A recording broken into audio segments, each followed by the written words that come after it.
불멸의 여배우, 한국 영화의 영원한 마돈나 김지미를 보내. 잿더미 위에서 피어난 꽃, 85년의 뜨거웠던 생애와 800편의 영화가 남긴 유산.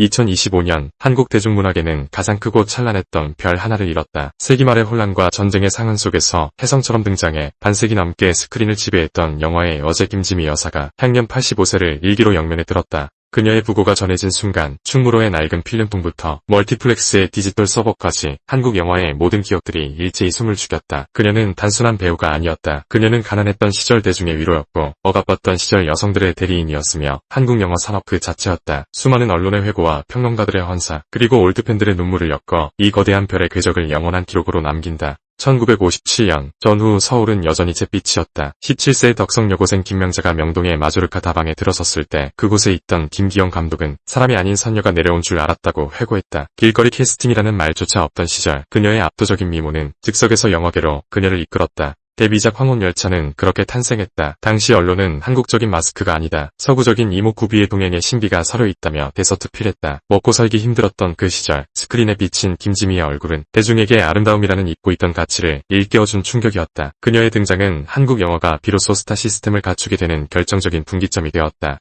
김지미를 설명할 때 빼놓을 수 없는 숫자는 800이다. 그녀의 필모그래피는 공식, 비공식을 합쳐 800편에 육박한다. 이는 세계 영화사에서 인도나 일본의 일부 배우를 제외하고는 유례를 찾기 힘든 대기록이다. 1960부터 70년대 한국 영화의 황금기라 불리는 시절은 곧 김지미의 시대였다. 그녀는 회고록에서 일주일에 30편 가까운 영화를 동시에 찍은 적도 있다. 차에서 쪽잠을 자고 눈을 뜨면 여기가 부산인지 서울인지 내가 춘향인지 장희빈인지 분간이 안 갔다고 수레했다. 그러나 이것은 단순한 다작이 아니었다. 그녀의 필모그래피는 한국 현대사의 타임캡슐이다. 그녀는 한복을 입은 순종적인 여인이었다가 양장을 입은 신여성이었고 업적스러운 시장 아주마이자 비운의 왕비였다. 한국 전쟁 이후 급격한 산업화와 도시화 속에서 한국인이 겪은 모든 희로애락이 그녀의 육체를 통과해 스크린에 투영되었다. 세간은 그녀를 할리우드의 전설에 빗대 한국의 엘리자베스 테일러라 불렀다. 화려한 외모 탓도 있었지만 4번의 결혼과 이혼이라는 파란만장한 개인사 때문이었다. 홍성기 감독과의 첫 결혼, 당대 최고의 스타 최무룡과의 세기의 로맨스, 가왕 나훈아와의 사실혼, 그리고 심장병 전문의 이종구 박사와의 만남과 헤어짐까지 그녀의 사랑은 언제나 신문 일면을 장식한 특종이었다. 특히 1962년 최무룡과의 간통 혐의로 구속되었을 때 수갑을 찬 채 환하게 웃으며 사랑하기 때문에 헤어진다는 말을 남기고 당당히 법정을 나선 일화는 전설로 남아있다.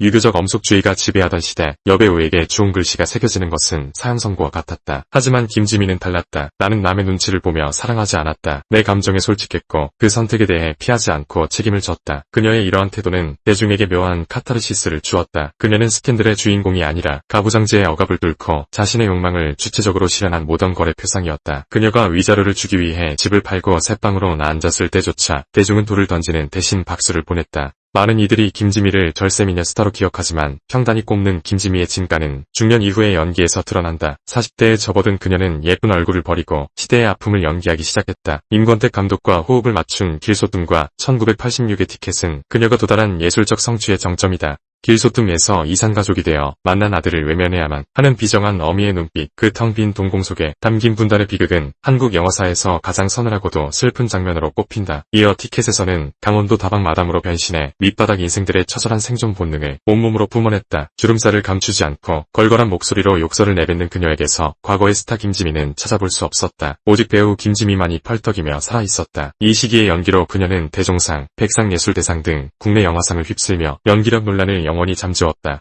그녀는 배우에 머무르지 않았다. 1980년대 중반 자신의 이름을 건 영화사 지미필름을 설립하고 제작자로 변신했다. 티켓, 명자 악기꽃, 소녀 등 사회성 짙은 문제작들을 직접 기획하고 제작하며 충무로의 남성 중심 카르텔에 균열을 냈다. 여배우는 꽃이 아니다. 뿌리가 되어야 한다. 그녀는 영화인협회 이사장을 맡으며 스크린쿼터 사수투쟁의 선봉에 서기도 했다. 머리를 깎고 거리로 나서는 후배들을 보듬으며 자신의 사제를 털어 영화계의 대소사를 챙겼다. 후배들이 그녀를 단순히 선배가 아닌 왕언니, 충무로의 데모로 깍듯이 모신 이유는 그녀가 보여준 의리와 리더십 그리고 한국 영화에 대한 무한한 애정 때문이었다. 말년의 김지미는 화려한 조명을 뒤로하고 자연인으로 돌아갔다. 미국과 한국을 오가며 손주들을 돌보고 평범한 노년의 삶을 즐겼다. 가끔 언론의 모습을 드러낼 때마다 그녀는 여전히 카리스마 넘치는 모습으로 나는 다시 태어나도 배우를 할 것이고 내 삶의 모든 순간을 사랑했다고 말했다. 배우로서 왕비도 식모도 기생도 다 살아봤다. 현실에서도 남들이 평생 한 번 겪기도 힘든 사랑과 이별을 원 없이 겪었다. 더 이상 무엇을 바라겠는가. 나는 덤으로 사는 인생을 즐기고 있을 뿐이다. 그녀가 남긴 이 유언과도 같은 말은 85년 생애를 관통하는 명문이다. 그녀는 허구와 현실의 경계를 넘나들며 누구보다 치열하게 삶이라는 무대를 장악했던 주인공이었다. 이제 김지미라는 육체는 우리 곁을 떠났다. 그러나 우리는 슬퍼만 할 수 없다. 흑백 필름 속에서 수줍게 웃던 17세 소녀, 청천연색 화면 속에서 절규하던 중년의 여인, 그리고 운발이 성성한 채로 영화제를 지키던 노배우의 모습은 영원히 박제되어 우리 곁에 머물 것이기 때문이다. 한국 영화가 세계적인 상을 받고 K컬처가 전 세계를 호령하는 오늘날, 우리는 그 화려한 영광의 뿌리에 김지미라는 거목이 굳건히 버티고 있었음을 기억해야 한다. 척박했던 한국 영화의 대지를 자신의 온몸으로 갈아엎어 비옥하게 만든 장본인. 오늘 밤하늘을 올려다보면 유난히 밝게 빛나는 별 하나가 보일 것이다. 파란만장했던 지상의 옷을 벗어버리고 비로소 자유가 되어 별들의 고향으로 돌아간 김지미 여사일 것이다. 그녀의 명복을 빌며 그녀가 남긴 800여 편의 꿈들에게 깊은 경의를 표한다. 잘 가요. 나의 영원한 스타. 당신이 있어서 우리의 지난 시절은 덜 외롭고 더 아름다웠습니다.